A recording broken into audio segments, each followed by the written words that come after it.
I know it's another vision board video, but I have a little twist for my Christian girlies. This day that God has given me, I'm not gonna waste. So I've talked about my walk with Jesus a few times on this channel, but not very much, but that is something I do plan on incorporating into my content a lot more starting this year. So I feel like the way I'm doing my vision board this year is very much so just a new direction of my life, and I wanted to share with you guys.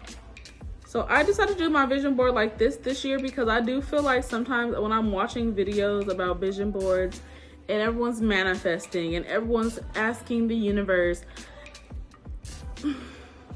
it's hard to want to still do those things. But I feel like if you find a way to center it back to God, then you're still able to enjoy those things that you used to do. And so I actually feel about calling it a vision board. I had been calling it my prayer board, but I think for the general public, we're going to still call it a vision board because technically I have also made a prayer board, but this is not like a prayer I'm going to be updating versus like my other prayer board. So I also don't want that to get too confused. So I am calling it a vision board, but I feel like the strategy for my vision board is still God focused. And so it feels less guilty than some of the other vision boards I've probably done in the past where I was only thinking about myself and like how I can get myself there versus thinking what does God say about these goals in the Bible? What verses confirm or justify this want in my life? And, what can I give to God as in like I'm praying for his will for those things. So we have Bible verse James 2:26. Just as the body is dead without breath, so also faith is dead without good works. Pretty much, you need to do something in order for God to do something. God can't do anything if you're not doing anything. Not a verse, but right now, one of my favorite quotes is God can't steer a parked car. And that's quite literally as simple as it gets. He cannot steer a parked car. In order for God to work in your life, you have to be doing things. He's either going to correct you and, direct you the other way, or it's working and he's going to allow it to happen. And so that was very much my approach with my vision board this year. I still have my own vision, but I really want to incorporate God into it from the very beginning, before the pages even hit the board. So I achieved that by finding Bible verses and or writing short prayers for each topic that I was asking for on my vision board. If you have the Bible app and you go to the discovery page, you can either pick one of the words that they already have there at the top, or you can type in a word and they will give you all verses that are related to that or have that word in it. So that can kind of get tricky because it does have every single verse that has that word. Like for instance, I was looking for the word baptize and every single verse from John popped up. So sometimes it is easier to Google versus go through the Bible app. But regardless, just double check. I kept my Bible with me very close. I double check everything I do, especially when I get it from Google and not from the Bible app or from the Bible itself.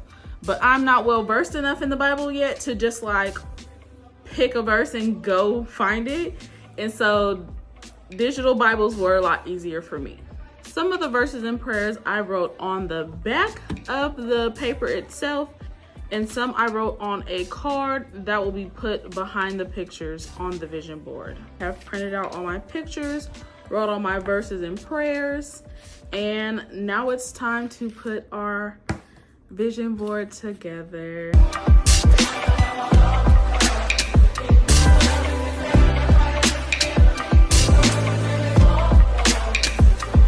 This is our 2025 vision board. I did leave some of the cards out because you would have been able to see them, but like you can see some of the prayers and some of the verses that I have. The other ones are just gonna go on the prayer board because it's all gonna work together.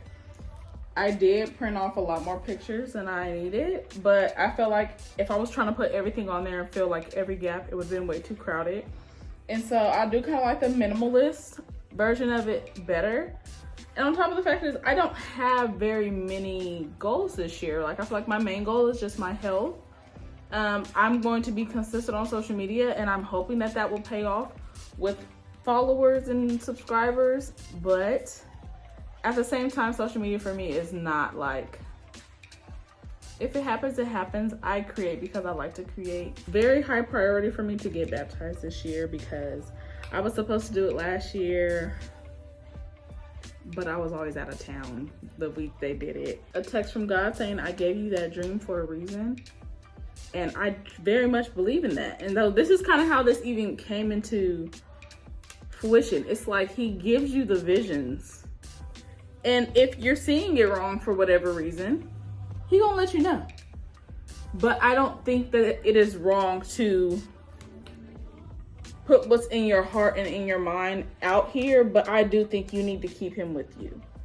You need to continually ask for confirmation. You need to continually ask for guidance, guide your steps, give you wisdom, all the things. Like just have him as your guidance counselor in life, and you should do great. I want to read more, but really, it says visit many good books, but live in the Bible. And that's exactly what that is. Like, I want to read more books, but this is my main focus book. If I read no other book in this world, it will be the Bible. But I am trying to hit 20 books this year to godly supportive friendships, which let me tell you, this already is an answered prayer. My friend group that I have here, love them to death. Love them. We locked in. Like, we was always friends, but again, it was that bringing the church friends out of church, and for us to still be able to live and do life together. And so that is definitely blossoming these friendships this year, and I am just so excited for it. I'm very happy with this. I think this is very meaningful. It's very intentional of how you're going to live your year. And like I said, as a woman of Christ, this is the only way I can do this anymore. It's like God has to be front and center of everything I am trying to do. Okay, help me with this.